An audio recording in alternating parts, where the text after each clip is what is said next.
তো আমরা এই মাত্র কলকাতা এয়ারপোর্টে আসলাম। আমাদের ফ্লাইট 11টা 45-এ দিল্লির উদ্দেশ্যে যাবে। তারপর সেখানে 5.5 ঘন্টা ট্রানজিট দিয়ে আমরা শ্রীনগরে পৌঁছাবো ইনশাল্লাহ। আমাদের টিকিটের প্রাইস ছিল সর্বমোট 9,000 টাকা। বাংলাদেশ থেকে আমরা কাটছি, জাস্ট 3-4 দিন আগে কাটছি, ট্রেনের টিকিট পাই নাই তাই। তো আমরা পাসপোর্ট দেখে ভিতরে চলে আসলাম, এখন বোর্ডিং পাস কালেক্ট করবো।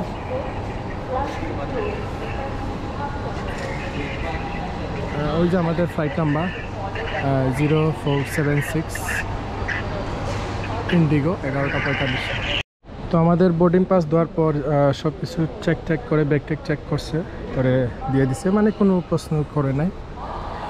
আর পাসপোর্ট দেখছে, ভিসা দেখছে, এগুলোই। তো এখন আমরা ওয়েটিংয়ের দিকে যাচ্ছি। তো আমরা ফ্লাইটের কাছাকাছি চলে আসছি, গাড়ি থেকে নেমে, বাস থেকে নেমে। প্রথমবার ইন্ডিগো দিয়ে যাচ্ছি, অনেকগুলা বিমান।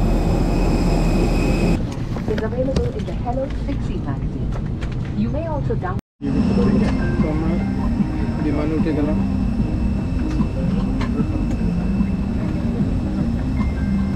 তো আমরা একটা কফি নিলাম, 100 রুপি করে নিল। আমি মনে করছি এটা হয়তো ফ্রি হবে, কিন্তু টাকা দিয়ে নিতে হয়েছে। তবে কফিটা অ্যাভারেজ, তেমন খারাপ না আবার তেমন ভালো না। আলহামদুলিল্লাহ আমরা 2 ঘন্টায় ভালোভাবে এসে পৌঁছাইছি দিল্লি এয়ারপোর্টে।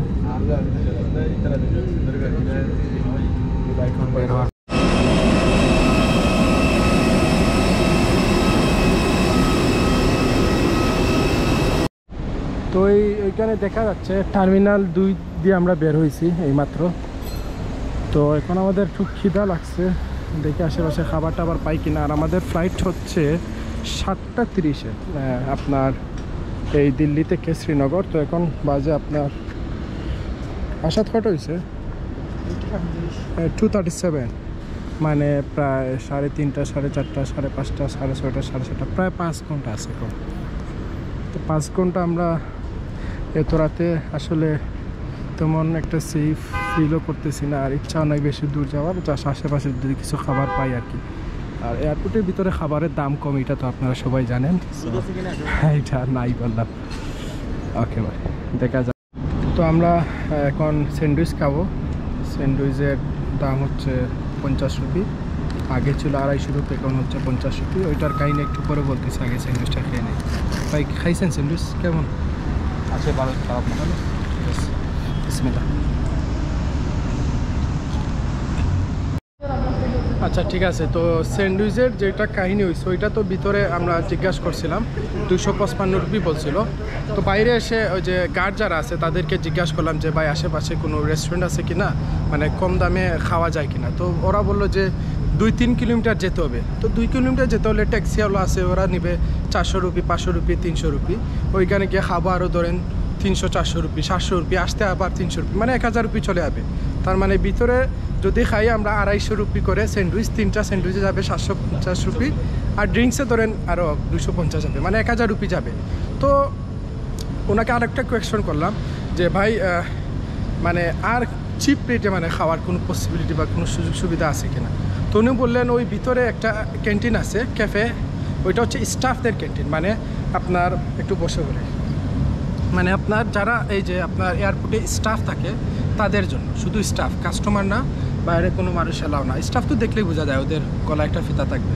তো আমি ওনাকে বললাম ভাই আপনি যদি একটু এনে দিতেন তাহলে আমাদের একটু সুবিধা হতো, যেহেতু আমরা স্টুডেন্ট মানুষ, একটু টাকা পয়সা কম।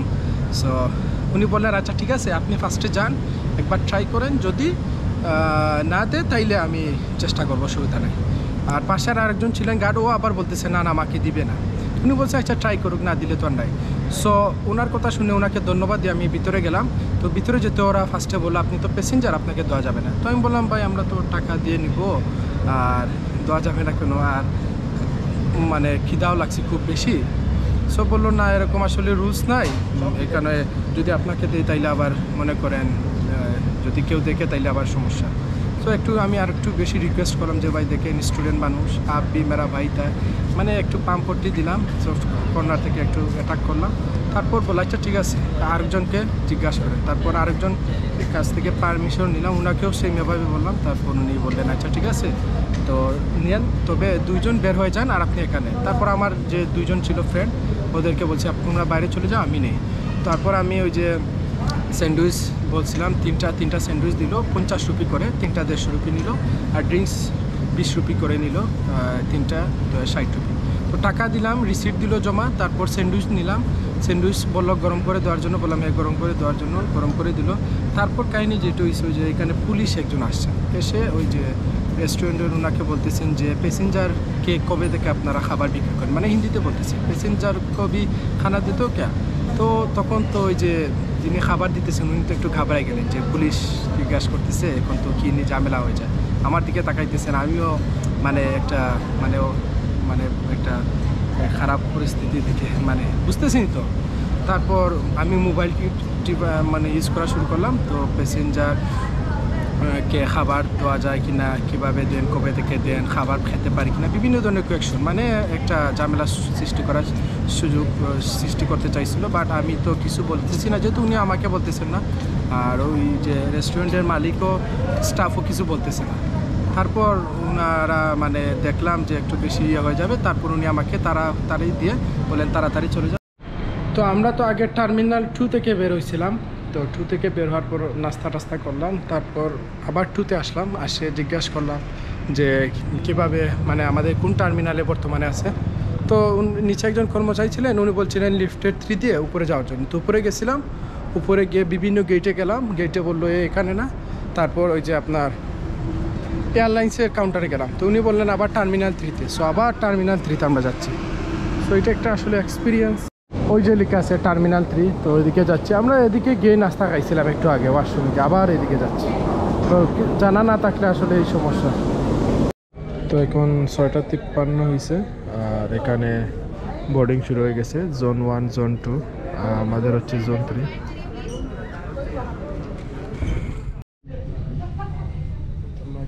ফ্লাইটে উঠবো। Entertainment devices which may be used post takeoff. Smoking, including e-cigarettes and consumption of alcohol, is not permitted and is a punishable offense. Smoke detectors in the lavatories will alert the cabin crew immediately.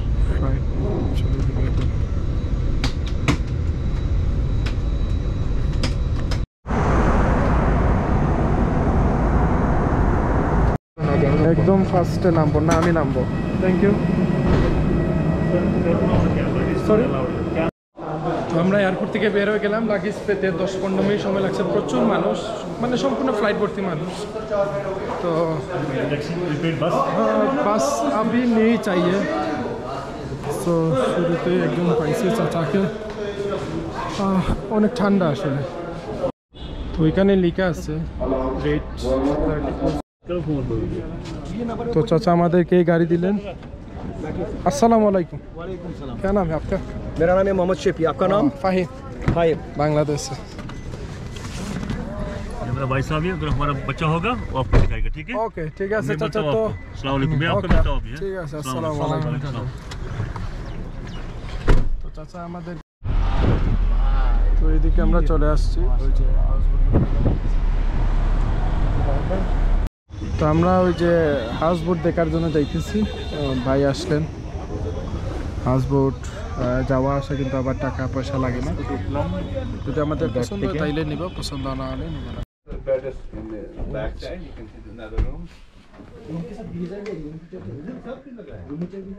Room heater जरूरत नहीं है, अभी नहीं लगेगा। अब ज्यादा ठंड नहीं पड़ेगा। नहीं ज्यादा ठंड नहीं पड़ता। और कोई रूम है? हाँ है ना, जबान हीटर में हीटर चला रहा है। हीटर बिग रूम, बड़ा रूम। इसलिए मैच। তো এখন আমরা শিকারাতে বসে আছি, আমার 2টা ফ্রেন্ড হাউস বোট দেখতে গেছে। তো কাহিনি হচ্ছে ওই যে হাউস বোট যেটা দেখাইলো পরে 3000 রুপি বলছিল, ওইটা আমরা 1000 রুপি বললাম, তো ওইটা দেয় নাই আর কি। তারপর চলে যেতে চাইছিলাম, তো উনি আবার বলছেন যে আরেকটা দেখার জন্য। তো আরেকটা দেখতে গেছে ওরা। তো বাইরে থেকে দেখেই মনে হইতেছে তেমন একটা সুবিধার না আর কি।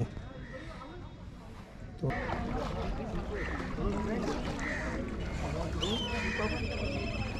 एक रूम चाहिए 1000 बजट। তো তো বুট পছন্দ নাই, আমরা চলে আসছি এখানে এসে ওই যে শিকারা উনি বলতেছেন আবার ওনাকে 100 রুপি দেওয়ার জন্য, কিন্তু ফার্স্টে বলছেন ওনা মানে আসা যাওয়ার জন্য কোনো টাকা লাগবে না, কোনো রুপি লাগবে না, যদি আমাদের পছন্দ নয় আমরা চলে আসবো। এখন বলতেছেন 100, তারপর একটু কথা কাটাই করি ওর 50 রুপি দিয়ে আসলাম আর কি। এই হচ্ছে